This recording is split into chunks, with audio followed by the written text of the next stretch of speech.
بسم اللہ الرحمن الرحیم۔ پیارے بچوں، السلام علیکم ورحمۃ اللہ۔ امید کرتے ہیں کہ آپ سب صحیح سلامت ہو اور اللہ تعالیٰ سے دعا ہے کہ آپ سب کو سلامت رکھے اور اللہ تعالیٰ تمام کائنات کو اس وبائی بیماری سے نجات دے اور ہمیں پھر سے وہ اس کووڈ سے پہلے والے حسین دن پھر سے دیکھنا نصیب ہو۔ اس بات کا بہت افسوس ہے کہ آپ لوگوں کا پچھلے 2-3 سالوں سے بہت زیادہ نقصان ہوا۔ تمام چیزوں کی بھرپائی ہو سکتی ہے، لیکن تعلیم کا جو نقصان ہو رہا ہے، آپ کے مستقبل کے ساتھ جو یہ زیادتیاں ہو رہی ہیں، اس کی بھرپائی کرنا بہت مشکل ہے۔ سوائے آپ لوگ محنت کریں، ہوش سے کام لیں، اس وقت کی نزاکت کو سمجھ کر آپ اپنا وقت ضائع نہ کریں، اپنے کتابوں کے ساتھ لگے رہیں، من لگا کے پڑھائی کریں۔ آج کل اگرچہ اسکول بند ہیں، لیکن تب بھی بہت سارے ذرائع موجود ہیں جن کی وساطت سے، جن کی مدد سے، جن کے ذریعے سے آپ اپنے اس تعلیمی نقصان کی کسی حد تک بھرپائی کر سکتے ہیں۔ آج کل ہر گھر میں پڑھے لکھے انسان موجود ہیں، تو یا آپ کے ہمسائیگی میں بھی آپ کے رشتہ دار بہت سارے ایسے ہوں گے جو آپ کے آس پاس رہتے ہوں گے اور پڑھے لکھے ہوں، تو وہ آپ کی رہنمائی کر سکتے ہیں۔ ان کے پاس جا کے آپ ان کی مدد لے سکتے ہیں، وہ پڑھائی میں آپ کو بہت فائدہ پہنچا سکتے ہیں۔ لیکن شرط ہے کہ آپ لوگ اس کے لیے تگدو کریں، آپ کوشش کریں۔ کہتے ہیں کہ وہ where there is a will there is a way، یعنی جہاں چاہ وہاں راہ۔ جہاں انسان جب انسان کچھ کرنے کی تمنا رکھتا ہو، وہ اس کے لیے کوشش کرتا ہے، تو اللہ تعالیٰ پھر اس کی مدد ضرور فرما دیتا ہے۔ تو امید کرتے ہیں کہ آپ لوگ وقت کی اس نزاکت کو سمجھ کر اپنے مستقبل کو مد نظر رکھتے ہوئے آپ اپنا وقت ضائع نہ کریں۔ یہ قیمتی وقت ہے، تو کہتے ہیں کہ گیا وقت پھر ہاتھ نہیں آتا، وقت چلا جاتا ہے، جو وقت چلا گیا وہ پھر ہاتھ نہیں آتا۔ اس لیے آپ کے جو سنہری دن ہیں، آپ کا یہ جو سنہری وقت ہے، آپ اس کو ضائع نہ کریں۔ اپنا جو فیوچر ہے، اپنا جو مستقبل ہے، اس کو مد نظر رکھتے ہوئے آپ اپنے والدین کی جو محنت ہے، جو وہ آپ کے اوپر پیسہ خرچ کرتے ہیں، تو اس کو مد نظر رکھتے ہوئے آپ اپنے مستقبل کے ساتھ کھلواڑ نہ کریں۔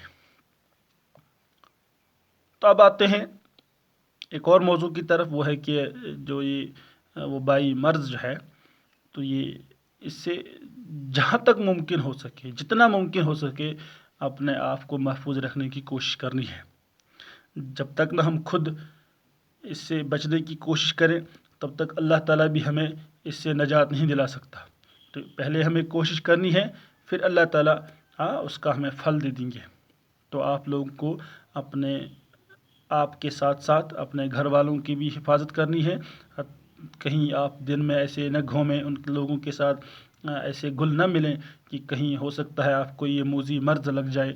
تو اللہ تعالیٰ بچائے سب کو، تو پھر آپ اس کو اپنے گھر میں پہنچائیں۔ تو اس طرح جس طرح آپ نے سنا ہے کہ کیسے پھیلتا ہے، تو امید ہے کہ آپ SOPs کو فالو کرتے رہیں اور اپنے آپ کو حد الامکان اس مرض سے محفوظ رکھنے کی کوشش کریں۔ اب آتے ہیں اصلی موضوع پر۔ تو یہ ہے کلاس 6 کی اردو کتاب ہے۔ تو سبق نمبر 8 کے ایکسرسائز میں نے کل ویڈیو کے ذریعے سے آپ تک پہنچائی ہیں۔ تو میں آج کل چونکہ کچھ بچے فون کر رہے تھے کہ ویڈیو کے ذریعے سے وہ ایکسرسائز کو وہ ان کو اچھی طرح سے پڑھنا یا سمجھنا ممکن نہیں ہو رہا ہے، تو اس لیے میں ان کے آج وہ فوٹو بھی آپ تک اس گروپ کے ذریعے سے آپ تک پہنچانے کی کوشش کروں گا، اور امید ہے کہ آپ پھر اپنی کاپیوں پہ وہ اتاریں گے اور کاپیاں بنا کے انہیں یاد کرنے کی کوشش کریں گے۔ تو اب سبق نمبر 9 ہے